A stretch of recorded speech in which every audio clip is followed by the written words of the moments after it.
Por que o diabo tem autoridade sobre o planeta Terra? O príncipe deste mundo vem aí, e eu não tenho parte nenhuma com ele. Quando Satanás tentou Jesus lá no deserto, ele disse: se você me adorar, eu te dou todos os reinos desse mundo. Para você estar numa batalha espiritual, você não precisa acreditar, concorda? A pessoa acredita ou não. Ah, eu não acredito nisso, de mundo espiritual, de batalha. A alma dela está sendo disputada, mesmo que ela não saiba, mesmo que ela não queira, não é? É igual num país, você não concorda com a guerra. Você está no meio da guerra. E os caras decidem guerrear, você tá na guerra. Ah, você está no meio da Ucrânia e fala, eu não concordo com a guerra. vai tomar tiro do mesmo jeito, se você não proteger. É isso aí. Então, uma das coisas é essa, assim, a pessoa pode nem acreditar, mas se ela não tomar cuidado, ela está sujeita a essas regras do mundo espiritual, aos ataques, e não está usando as armas também.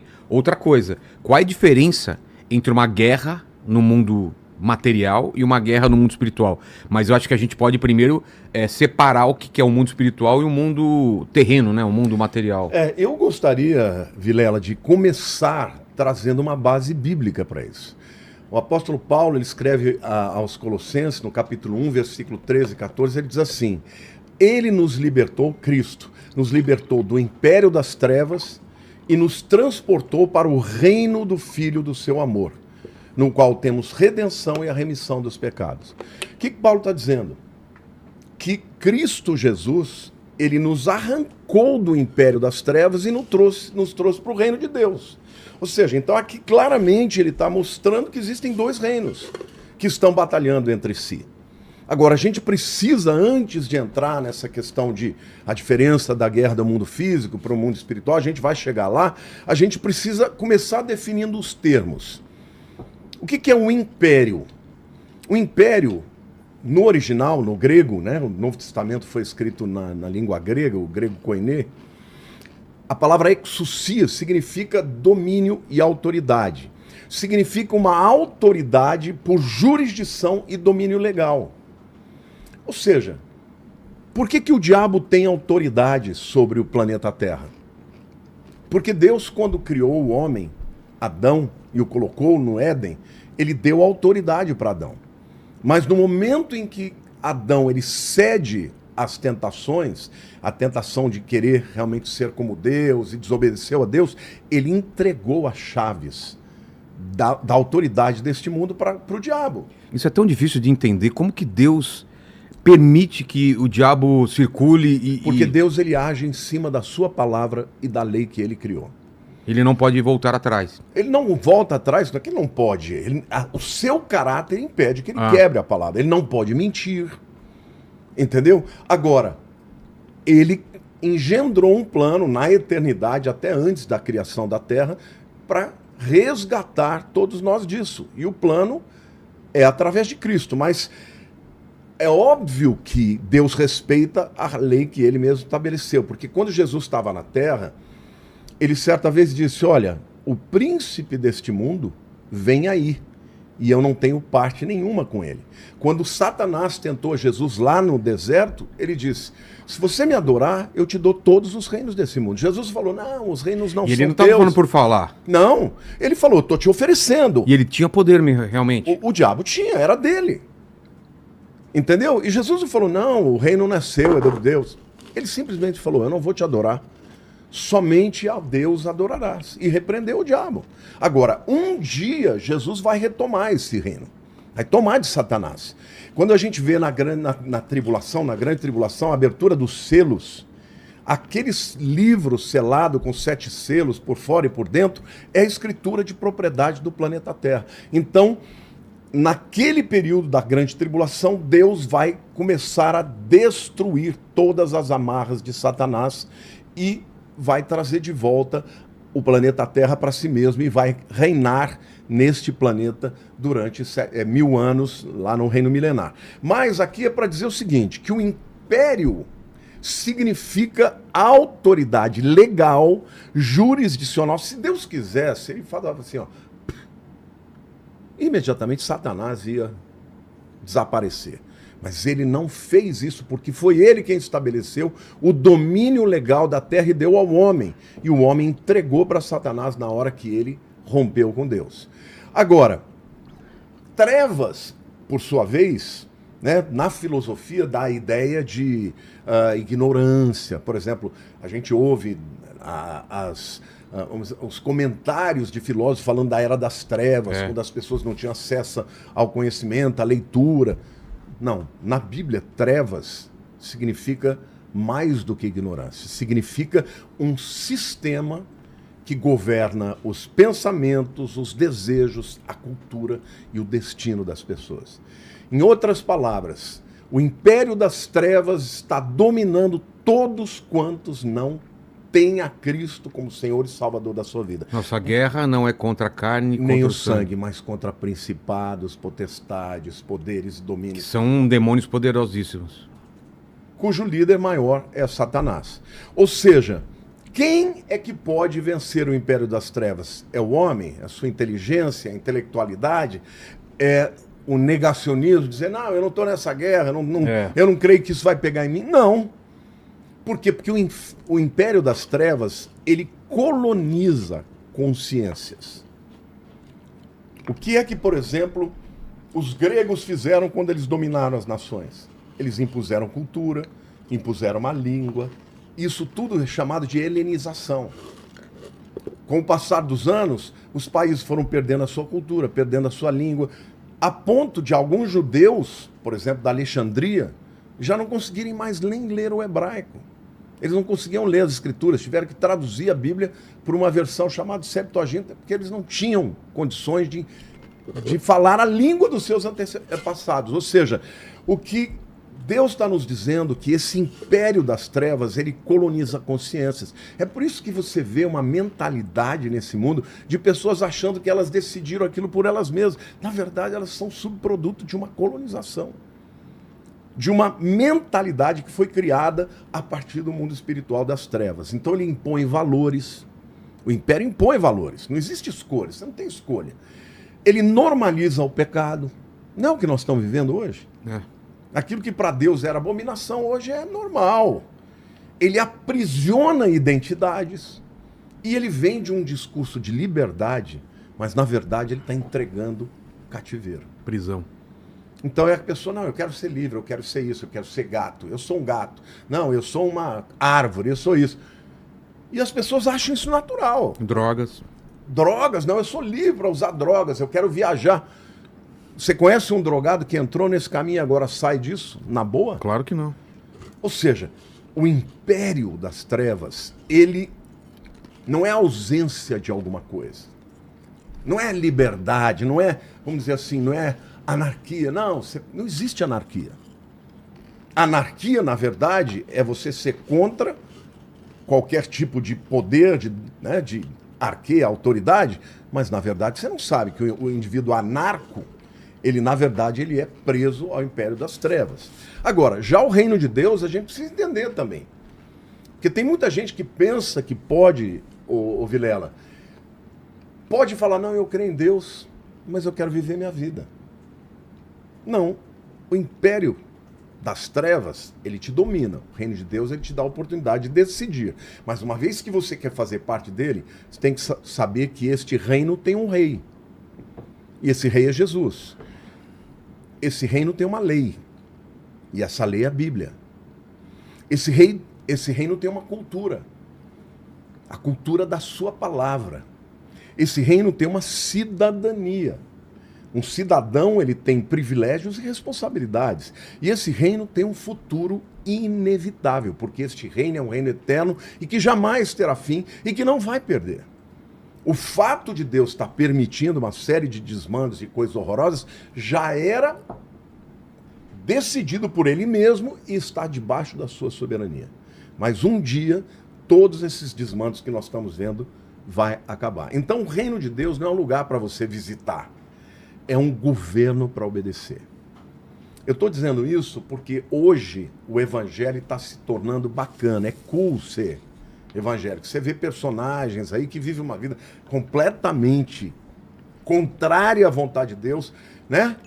Mas faz um gol, levanta a mão para o céu, dizendo para a glória dele, ou então fala de Deus como se estivesse falando de qualquer coisa, mas na verdade eles querem se livrar da parte ruim, segundo a sua visão, de um reino, é onde você é, além, sobretudo, você é um filho, mas você também é um súdito, porque o rei, ele precisa ser obedecido. Deus não mudou a sua maneira de ser. Ou você o obedece, ou você não está debaixo das suas promessas. É assim que funciona. Então, o reino não é uma coisa opcional onde você escolhe visitar. Não, hoje aqui eu vou entrar numa igreja, vou num culto, vou fazer uma promessa, mas depois eu posso voltar para a minha vida onde eu sou o Senhor da minha vida. Onde é o que eu faço o que eu quero, onde eu decido fazer o que eu quero, e na hora do perrengue eu peço a Deus, porque eu também não quero pertencer ao império das trevas. E aquilo que o nosso amigo, como é que ele Homer. chama? O Homer? O Homer, ele falou, o muro é do diabo. Né? Ele começou dizendo isso. O muro é do diabo. Não existe neutralidade nesse mundo, Vilela. Não existe pessoa neutra. Ou ela está de um lado, ou ela está do outro lado. Um segundo aspecto que você já mencionou no início é que nós estamos em guerra. Desde quando? Desde que o mundo foi criado. Desde que Adão teve a queda? Não. A queda de Adão já é guerra. Ah, já é uma guerra, né? É uma guerra.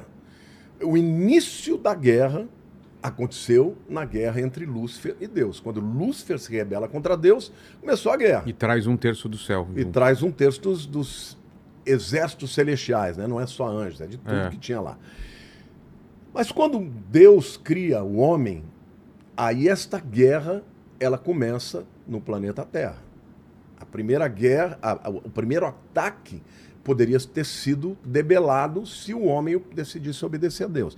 No momento em que ele obedece a Deus, ele desobedece a Deus, ele entrega a chave de autoridade para o diabo, né? Então eu queria dizer o seguinte, que essa não é somente uma batalha do bem contra o mal. É um choque de soberanias. Como assim? De um lado você tem um soberano. Satanás também não aceita não como resposta para os seus súditos. Os demônios obedecem, ele é soberano, ele é a palavra final no reino das trevas. E no reino de Deus, idem. Deus é Deus. Mas não dá para comparar, né, esses dois soberanos. Né? Não, mas é uma guerra de dois soberanos, tá. de duas soberanias. Ou seja, a quem você escolhe obedecer, você vai atribuir poder sobre a sua vida. Lá em Efésios 6, claramente a gente vê isso, né? Você fala da luta contra a carne e o sangue, mas ele diz assim, olha, estai firmes, Paulo no capítulo 6 de Efésios, né? Cingindo-vos com a verdade e vestindo-vos da couraça da justiça, calçai-os com os pés a preparação do evangelho da paz, embraçando sempre o escudo da fé com o qual podereis apagar a todos os dardos inflamados do maligno, as flechas que vinham com fogo, né? Tomai também o capacete da salvação e a espada do Espírito, que é a palavra de Deus, com toda oração e súplica, orando em todo tempo no Espírito, e para isso vigiando com toda perseverança e súplica por todos os santos e também por mim, Paulo fala, para que me seja dada no abrir da minha boca a palavra, para com intrepidez fazer conhecido o mistério do Evangelho, pelo qual sou embaixador em cadeias, para que em Cristo eu seja ousado para falar como me cumpre fazê-lo. Então, como é que o império das trevas, ele opera? Como é que ele trabalha? Ele trabalha pelo engano. O engano, qual a diferença do engano e da mentira aberta? O engano é mais sutil, né? Ele parece verdade. Isso. Ele parece verdade. E por isso que tem um sabor verdade. Não é, Homer? Parece, o engano é sabor verdade. Com certeza. E olha o que o apóstolo Paulo diz em 1 Timóteo 4:1.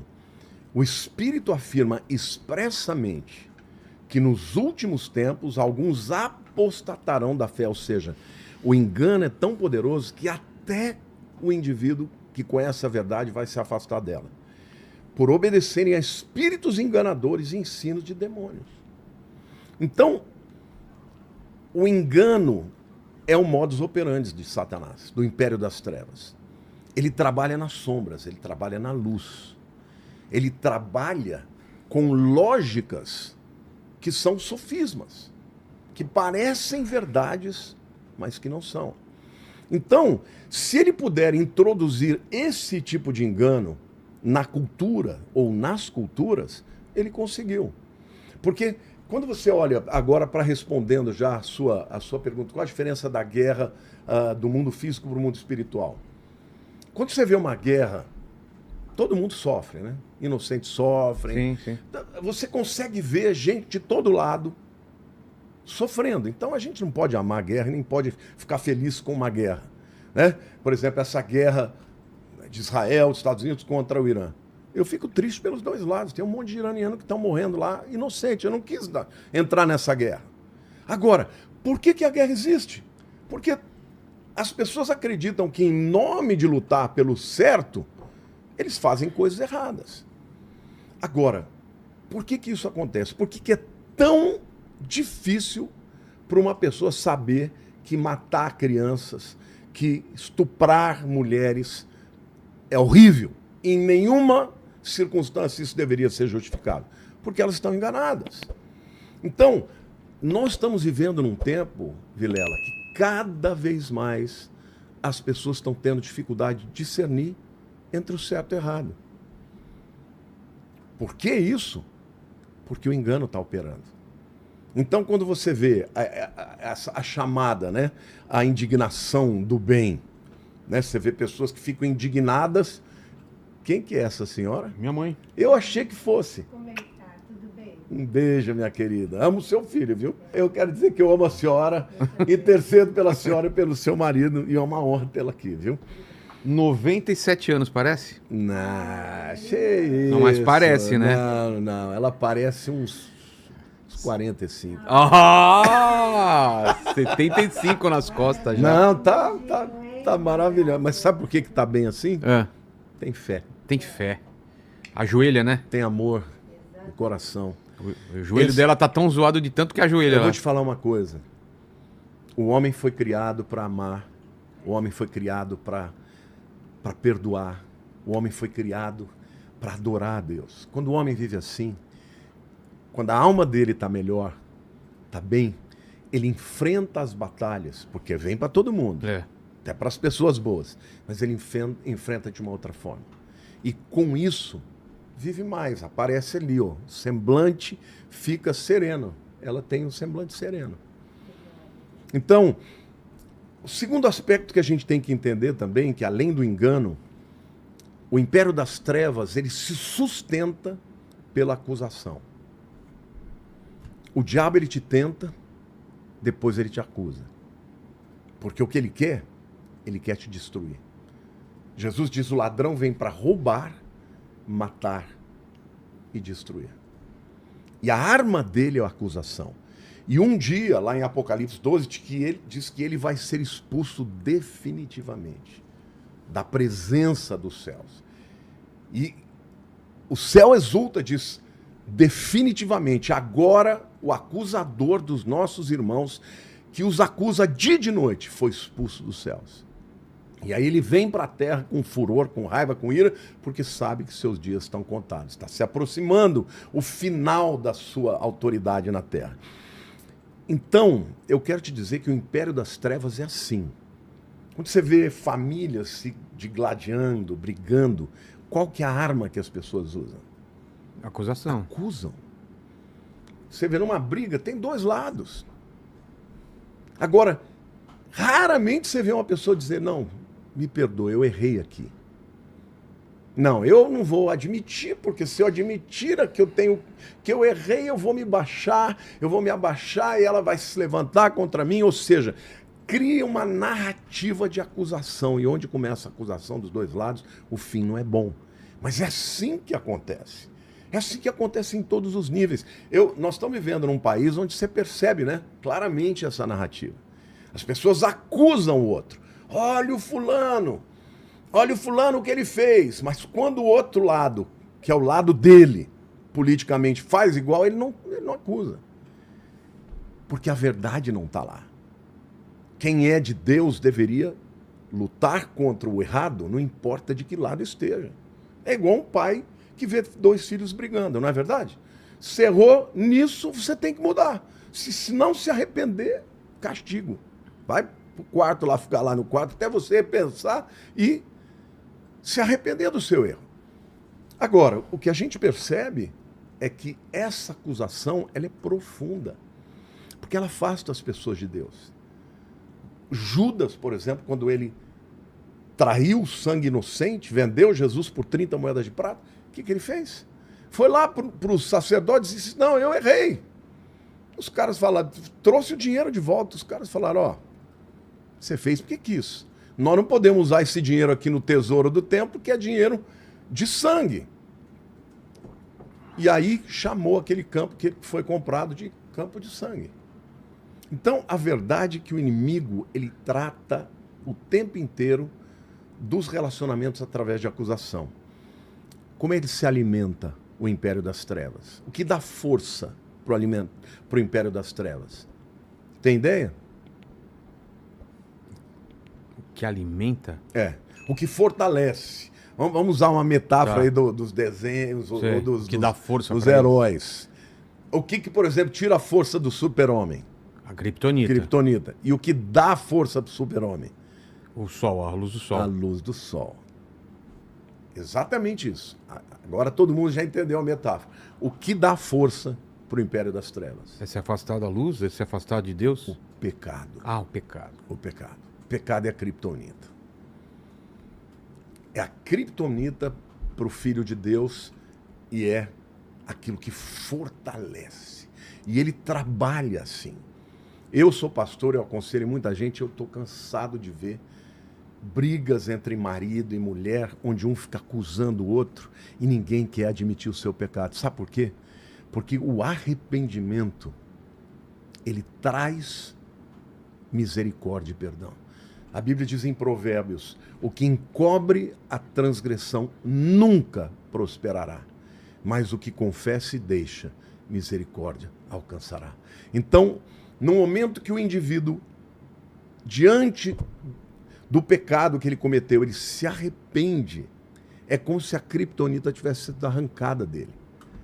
Por quê? Porque a Bíblia diz que se nós confessarmos nossos pecados, ele é fiel e justo para nos perdoar os pecados e nos purificar de toda injustiça. Agora, no momento que você não confessa o seu pecado, o pecado ele permanece. É a criptonita. Então, o alimento do império das trevas é o pecado. E ele mantém as pessoas por cativeiro. Ninguém, Vilela, ninguém consegue se libertar sozinho. É? Ninguém. Pela minha vontade somente... Do império das trevas, não. Tem que ter... Tem que ter Jesus. A Bíblia diz, se pois o Filho vos libertar, verdadeiramente sereis livres. E quanto mais nas trevas, mais difícil? Existe Para Deus não tem impossível. Não tem impossíveis. Deus pode... Não, tem gente que fala, não fez pacto de sangue, entregou a alma. Se quiser, alma, se abrir o coração... A alma nunca foi do diabo, ele é um usurpador. Se a pessoa falar, Deus... No caso do Mastral, vamos colocar o exemplo dele. Ele participou de culto, fez tudo que ele colocou nos livros e falou aqui. Ele conseguiu, mas teve um preço, né? A vida dele foi atacada ou não? O ataque, na minha opinião, todo mundo tem, mas na meu entendimento, eu não posso... Sou Deus, né? Claro. Então tem que ter muito cuidado para você não pecar. O que eu penso é o seguinte, ele falou muito do poder das trevas e falou muito pouco do poder de Deus. Aquilo que você tem no teu coração é aquilo que domina a sua vida. Então, ele deveria ter rompido com as trevas, como ele rompeu, mas deveria ter buscado a presença de Deus. Ele era uma pessoa triste, era uma pessoa cheia de rancor, com coisa. Por quê? Porque ele falava demais. Acaba atraindo. A Bíblia daquilo diz que aquilo que está na tua boca é aquilo que está no teu coração. Quando você fala demais de uma coisa ruim, aquilo está no teu coração. Cara, eu era um cara que antes de Jesus eu tinha ódio no coração, eu batia nos outros, eu brigava, sabe? Eu tinha rancor dos meus pais. Então eu estou errando, pastor. Eu e o Homer. Quando fala muito de uma coisa ruim, atrai coisa ruim. Eu falo muito do Corinthians. Tamo eu atraio lascado, coisas hein, ruins pra minha vida, então. Pra você também. Passa nervoso.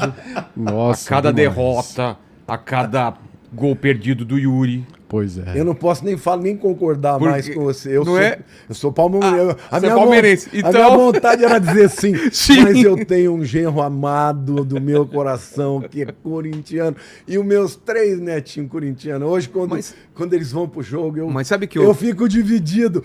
Quando joga Palmeiras e Corinthians, fala assim, eu quero que o Palmeiras ganhe, mas os meus netinhos vão chorar. E aí eles choram mesmo? Choram. Que dó. Aí eu não tenho coragem. Eu falo, tá, entrega nas mãos de Deus. Passou brincando um pouco, mas tem gente que atrai muita coisa ruim porque só vê o lado ruim da vida, não é? Ai, tudo acontece comigo. Ai, minha vida não muda, não é? Tem gente que fica falando isso direto. A Bíblia diz que sobre tudo que deve guardar, guarda o teu coração, porque dele provém as fontes da vida. E a palavra tem poder, né? Isso. Se Satanás conseguir macular o teu coração, fazer você acreditar em todas essas coisas ruins, você vai dar o próximo passo, que é falar. Que a boca fala do que o coração está cheio. Então, quando você começa a falar a coisa ruim, você dá vida àquilo. E é por isso que essas coisas acontecem.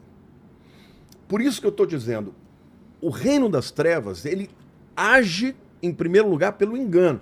Você passa por uma situação e você fala, Deus não me ama. Eu estou sozinho.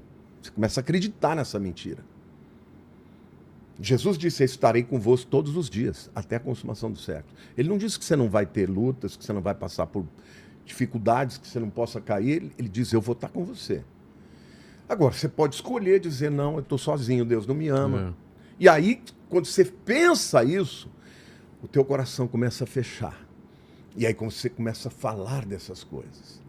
E aí essas coisas vêm à existência. Abraão é um homem que foi chamado homem da fé, porque a Bíblia diz que ele tinha uma promessa de Deus. Ele tinha a promessa de ser o pai de nações. Mas ele já tinha 99 anos. E a Bíblia diz que ele não olhou para o seu corpo amortecido. Ali, para ele, nem Viagra, nem testosterona, nada dava jeito mais. Ele olhou para a promessa, porque ele confiou que aquele que prometeu era fiel para cumprir. E Deus fez o milagre. Então, no império das trevas, ele te engana, ele te acusa, porque aí vem com aquela narrativa. Deus pode fazer, mas não vai fazer para você, porque você é um errado. Você é um torto. Aí você fala, bom, não tem mais jeito para mim. Mas tem jeito. Qual é o jeito? Arrepender. Arrependimento. E aí, ele fortalece as suas estruturas na vida do coração das pessoas através do pecado. Aí o cara vai e se entrega mesmo, né, para as drogas, para a prostituição, né, para a blasfêmia. E no fim ele vai manter as pessoas cativas. Elas só são libertadas quando invocam o nome de Jesus. Se inscreva no canal Refúgio Cortes e já deixa o like. Isso ajuda demais o canal a crescer e motiva a gente a trazer cada vez mais cortes de podcast para vocês.